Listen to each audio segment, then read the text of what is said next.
Self-love versus self-obsession. Have you ever thought about being obsessed with yourself? Have you ever heard people saying, oh, if you're too obsessed with yourself, you're full of yourself, you're conceited, you have a big ego? But what if you can take some of these simple things that we consider bad, obsessed, and use it in the right way where you can feel better about yourself? Do you want to be that person that doesn't like yourself and you're obsessed with not liking yourself? Or would you rather turn an obsession, or ADHD, as people say, I have ADD. Well, why don't you ADD it to a point where you're obsessed with feeling better about yourself? Now what you can do is you can use evidence-based techniques like Mind Hygiene that are supported by medical evidence-based therapies like cognitive therapy, dialectical behavioral therapy, and rational emotive behavioral therapy, and use some of these terms to your advantage so you can feel good about yourself every second. When you look at this image on the left, you can see me loving myself. That means I don't have anything bad to say about myself. I'm not at that point where I was at years before that, where I was drinking alcohol, smoking cigarettes, smoking marijuana, doing drugs, gambling, and not liking myself, and convincing myself that I wasn't a good person, to where I've been sober for about 4 years in the image on the left. But when you look at the image on the right, I was obsessed with loving myself more. And I'll talk about this more in the video when we come to our teaching points on how you can feel better and live better and make a clear distinction between self-love and self-obsession. I'm Dhruva MD, a practicing board-certified family doctor that lives brilliantly bipolar. I've been sober from alcohol, drugs, gambling debt, eating disorder, and self-hate for the last 6.5 years with a sober date of July 31st, 2018. And I speak about this concept that I've developed called Mind Hygiene, where you can feel better about yourself by being obsessed with loving yourself and then inspiring others along the way. This process, I would confidently say, works about 80 to 85% of the time. That means that you can feel good 80 to 85% of the day. What would that feel like for you to love yourself 80 to 85% of the day? Look, I get it that I'm a board certified doctor, but that has nothing to do with my journey. If you look at my journey, I was in juvenile detention when I was younger. We were on welfare. I was broke. Our car got repossessed. I was presented opportunities, and I got lucky too. I was lucky to be surrounded by people that are elevated, that are doing more than me. Instead of being in jail or being in prison for the rest of my life, I was able to work at a prison. Imagine that.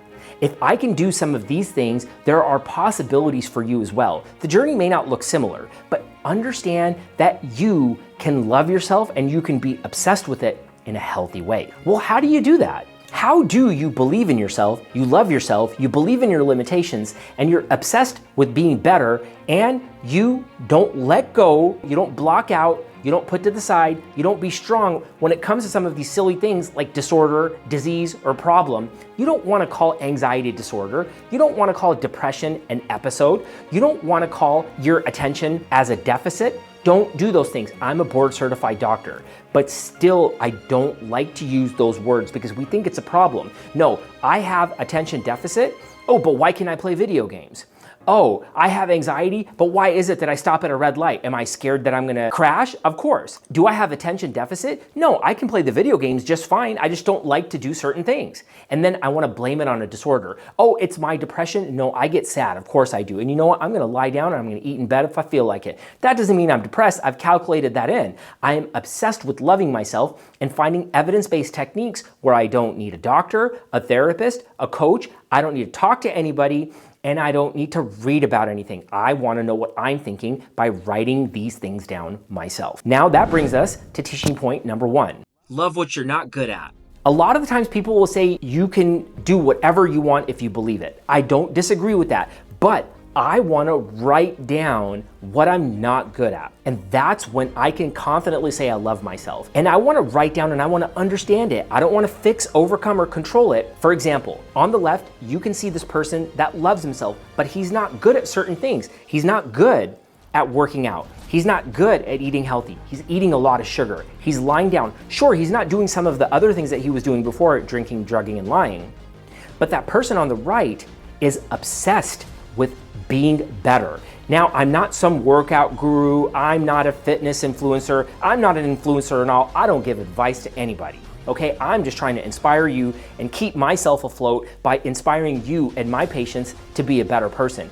I feel that this works. Not only does this work for me, it's worked for thousands of my patients. Me being a practicing doctor has allowed me to have the unfair advantage of seeing people transform all the time, and I just want to share that with you. Self-love really begins in harnessing what you're good at and then trying to understand and believe in what you're not good at, but not thinking that it's a problem, saying that, look, that's a limitation. I'm not eating sugar. Oh, but I should probably learn about it. Maybe let me talk to somebody that is doing a little bit better. At that time, maybe I was a little bit obsessed with thinking that I knew a little bit better, which was not true. When I had a virtual visit with the doctor, they were like, do you know that eating a bowl of spinach is the same thing as eating like 3 Skittles? And you know these things, but you don't know it. Then I realized that what I need to do is shift to a beginner's mindset.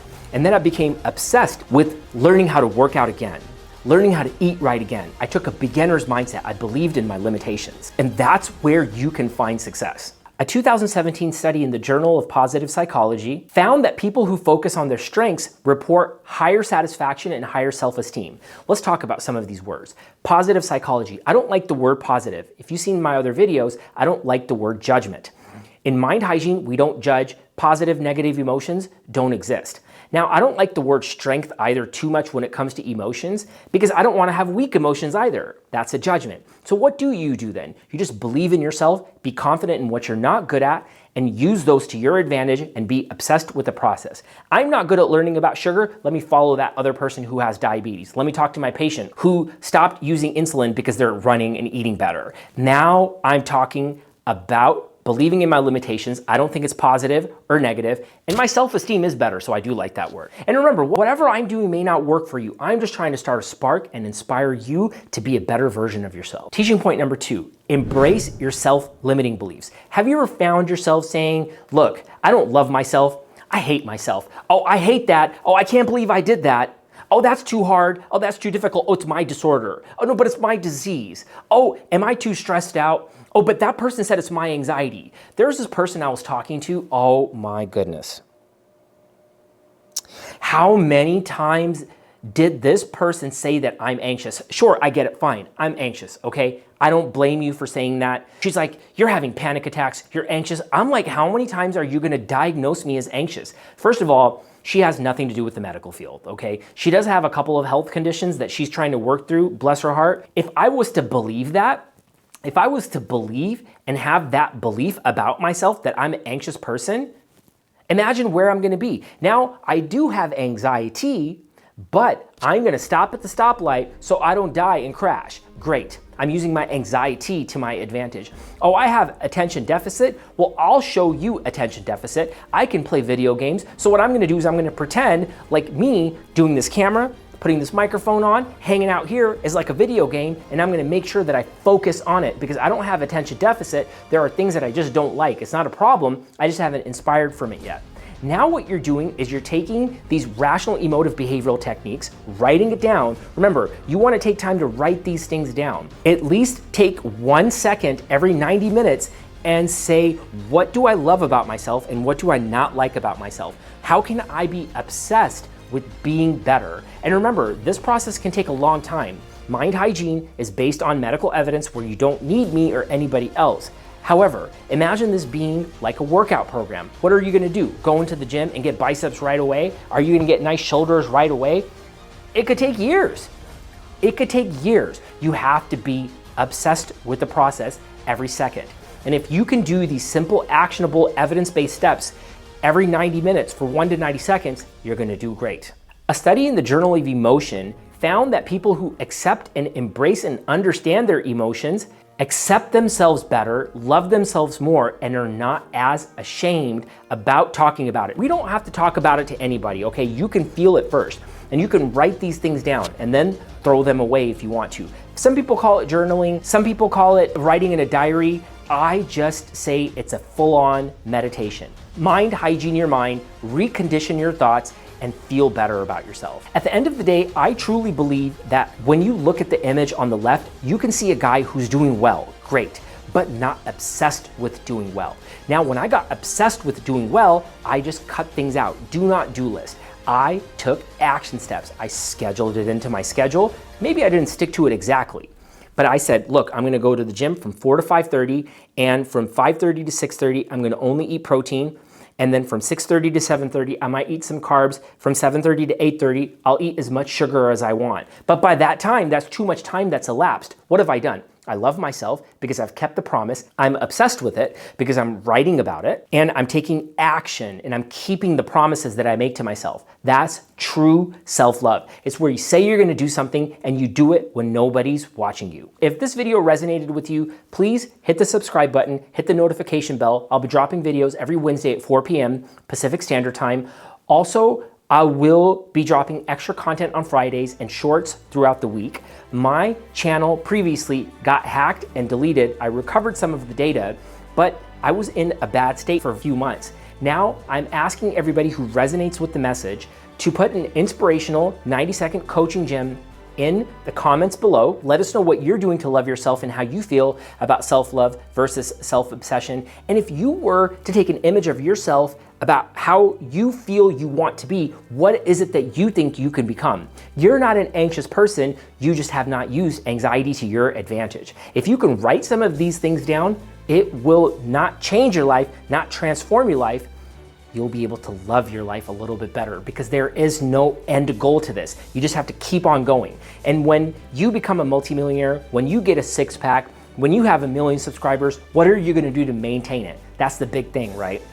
And I'm trying to inspire people along that journey and notification bell. Also, there will be a link in the description to a Mind Hygiene PDF that you can download, you can follow. Remember, it's like any workout program.